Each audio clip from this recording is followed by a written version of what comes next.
Aku Hana Al-Rashid, seorang aktor dan juga co-founder dari Kawan Puan.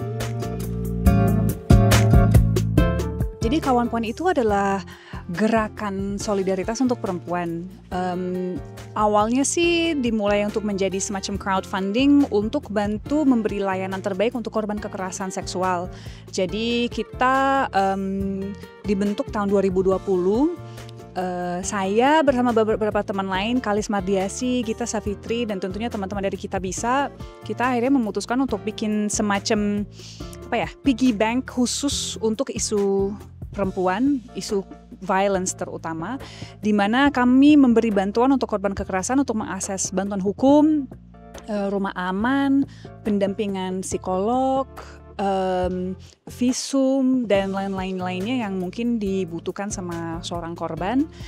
Sepanjang 5 tahun akhirnya kita mulai dengan kerjasama dengan 13 LSM di seluruh Indonesia. Sekarang kita udah bekerja sama dengan 40 lebih LSM, sudah membantu lebih dari 1.000 korban kekerasan, dan kita juga sekarang memberi bantuan secara financial untuk single moms dan untuk program women's empowerment yang lainnya. Dan fokus kita juga adalah tidak hanya untuk provide those services, tapi create a movement of solidarity di mana teman-teman juga bisa terlibat dan berkolaborasi sama kita. Community building yang menciptakan ruang aman untuk we feel safe and we actually be active participants also in this issue gitu. Dan Reading Club ini termasuk salah satu aktivitas community itu.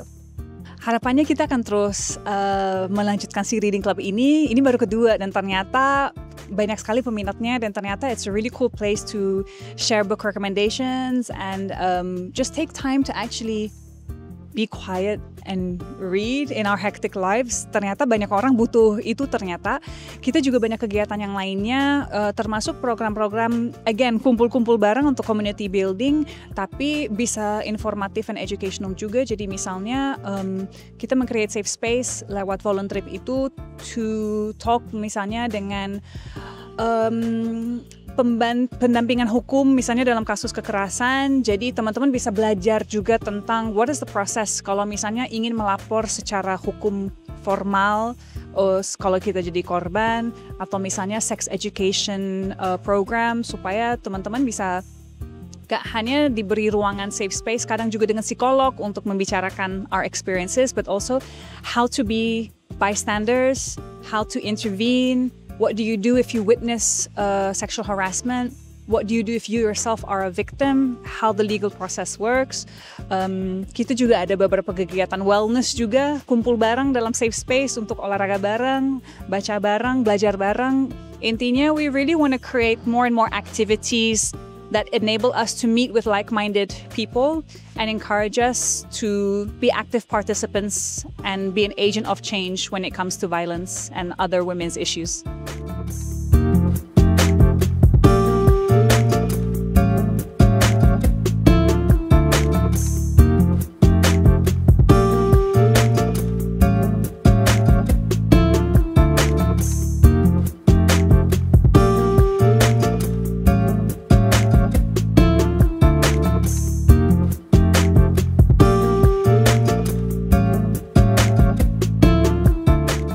Karena sering dicap sebagai perempuan dengan segala unsur negatifnya, kadang tuh aku ngerasa I wear that as a badge of honor actually.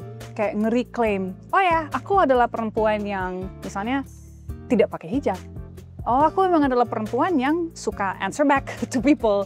Oh, aku adalah perempuan yang pada nikah di umur yang sangat later. Sekarang aku janda gitu. Jadi kayak there's all of these negative things, and sometimes I prefer to reclaim that. So when I say perempuan biasa, mungkin yang aku maksud adalah this heteronormative patriarchal way of looking at a woman who is sensitive, who is soft-spoken, who is just perempuan normal aja, because I don't feel like a normal woman. I think there's so many aspects of who I am. I mean, I have a freaking mullet that has now grown into a wolf cut gitu. Itu pun kan banyak orang melihat adalah sesuatu yang radikal dan tidak seperti perempuan pada umumnya gitu.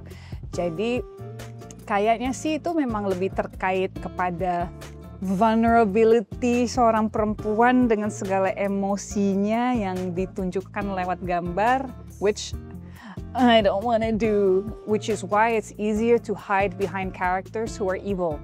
Karena itu juga nggak sepenuhnya aku, walaupun sometimes maybe I have that instinct gitu. Terima kasih, thank you. Wow. Diabadikan dulu teman-teman. Meow. Oh, this looks so healthy. Sambil makan nggak apa-apa beneran? Nggak apa-apa. Jadi aku adalah hasil perkawinan antara a Bugis father and a French North African mother. Tapi dua-duanya merantau dan settle di Inggris. Jadi aku lahir besar di London, tapi aku bukan orang Inggris secara darah gitu, hanya secara numpang lahir dan budaya karena raised in London. Sebagai anak mixed race di London yang jarang pulang ke Indonesia, saya punya bapak yang typical Asian immigrant father yang menurut Babs, panggilan buat papa, Babs tuh buat dia sangat penting anak-anaknya Asia. Kayaknya kegagalan paling besar yang bisa dibayangkan dalam my father's eyes adalah kalau anaknya yang campur darah ini jadi terlalu white. Makanya kayak di rumah tuh everything was Indonesian. Kita makan pakai tangan, makan nasi tiap hari, makanan yang dimakan juga mostly Asian food. Dari kecil udah biasa dengan cabai, ikan asin, ini segala macem gitu. Kayak aroma ikan kering yang Babs bawa dari Sulsel untuk dikeringkan di jendela di flat kami di London karena di situ tempat satu-satunya yang dapat matahari pagi. Itu kayak the smell of ikan asin in your home mungkin is similar to like the smell of curry paste in a South Asian person's home misalnya gitu. Jadi my father really instilled in us this sense of who we are, where we come from. He also brought pencaksilat to the UK dan bikin federasi pencaksilat UK. Jadi kami anaknya juga belajar pencaksilat. Jadi ada banyak hal yang secara budaya kami besar dengan kentalnya budaya Indonesia. We were very involved in the community, diaspora community juga di sana gitu.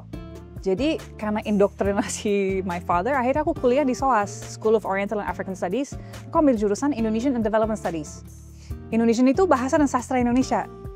Jadi I was reading Mokhtar Lubis, Pramudia Tatur, dan sebagainya di sebuah kampus di London yang perpustakaannya keren banget. When I went to UGM as part of my program di sana tuh kayak, hah, kok lebih lengkap library di London daripada di UGM? Wow, this is really mind-blowing. So I grew up with this very fiercely proud, I'm half Indonesian gitu. Waktu memutuskan untuk pindah ke Indonesia, wah merasakan patah hati pertama karena dengan bekal bisa bahasa Indonesia, walaupun belum selancar sekarang, merasa diri Indonesia, atlet pencaksilat dulu, membawa ini Indonesia nih, duta buat budaya Indonesia di Inggris. Nyampe sini, bule, kayak, hah? What do you mean? Kayak, oh ternyata my nationalism tuh di-reduce ke paspor. Tapi kan kamu paspornya Eropa, bukan paspor Indonesia, jadi kamu bukan orang Indonesia. Melewati proses izin kerja di sini segala macam, dianggap sama aja dengan bule Rusia atau Uzbekistan yang datang ke sini tanpa ikatan darah atau tanpa ikatan apapun. Sementara ikatan itu aku ada, tapi aku ngerasa di-reject banget oleh Indonesia ternyata. Dan itu membuat saya frustrasi banget sih, karena it feels like an attack on my very being gitu. Jadi dari dulu kayak,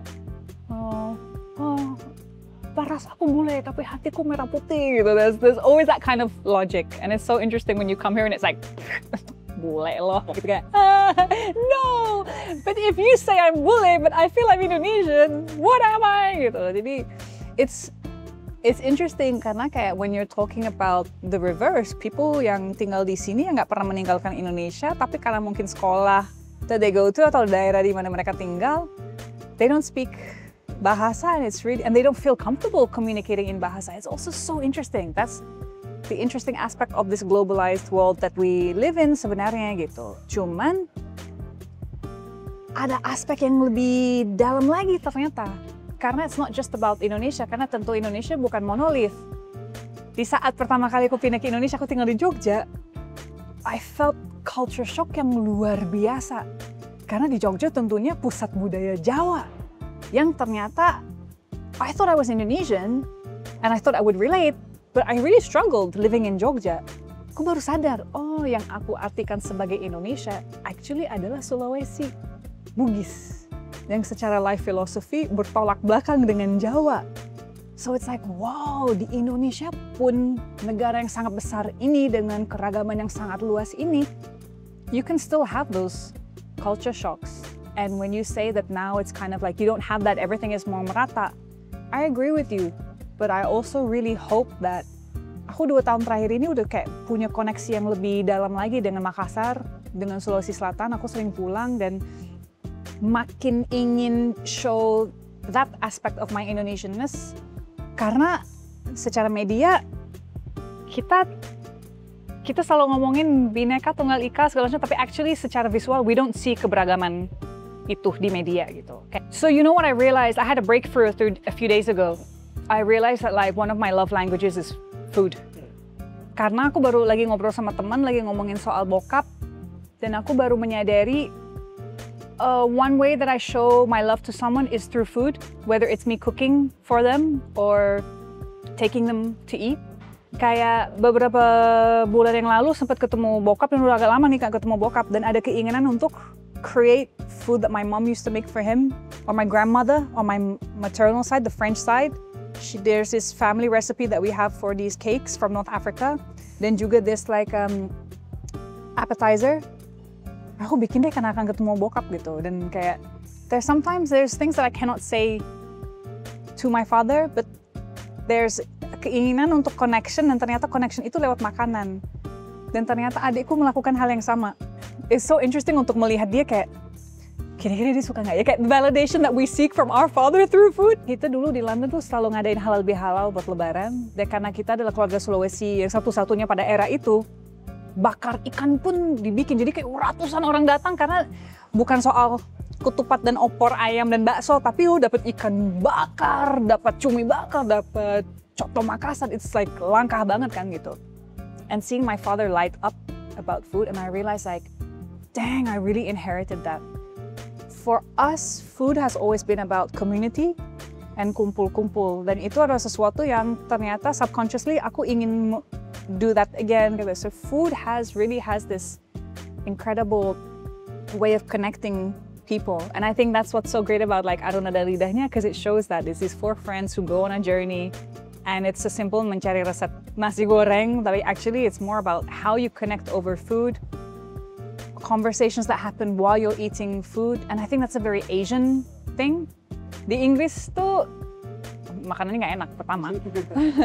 Kedua kayaknya bukan budayanya untuk bercerita lewat makanan. It's like those kind of meals I really love and gravitate towards. I think justru karena you're supposed to do it as a family or as a community sih.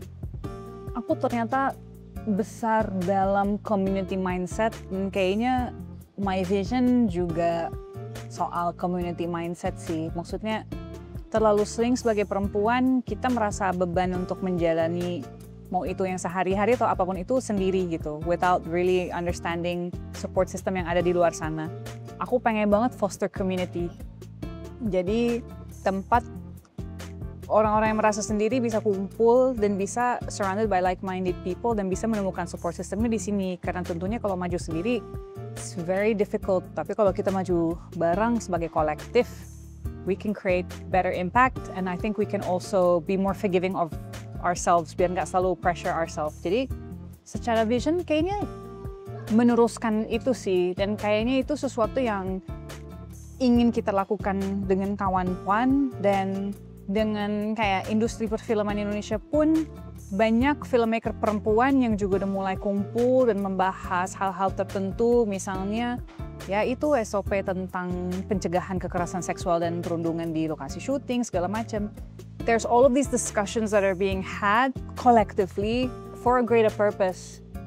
Kayaknya vision aku somehow akan selalu terhubung dengan itu sih, collective community demi tujuan yang lebih positif secara kolektif juga gitu. Ya itu kalau aku lihat dari 5 tahun ke belakang sampai sekarang, kemajuannya udah sangat banyak sebenarnya gitu. Maksudnya kalau kita mau lihat secara legislatif, UU TPKS akhirnya disahkan gitu. Walaupun ya pelaksanaannya masih belum terlalu integrated, tapi ya udah setidaknya ada nih payung hukumnya gitu.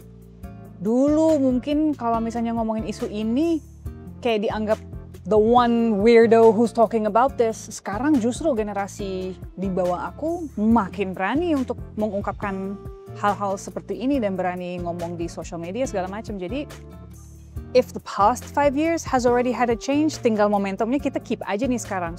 5 tahun ke depan, 10 tahun ke depan, aku yakin kalau kita stay on the right path itu apa? Tetap berempati, tetap advokasi yang grassroots, tetap stay true to ourselves and not let the commercial or capitalist factor come into it, aku yakin kita bisa bikin progress lagi dan lagi dan lagi gitu.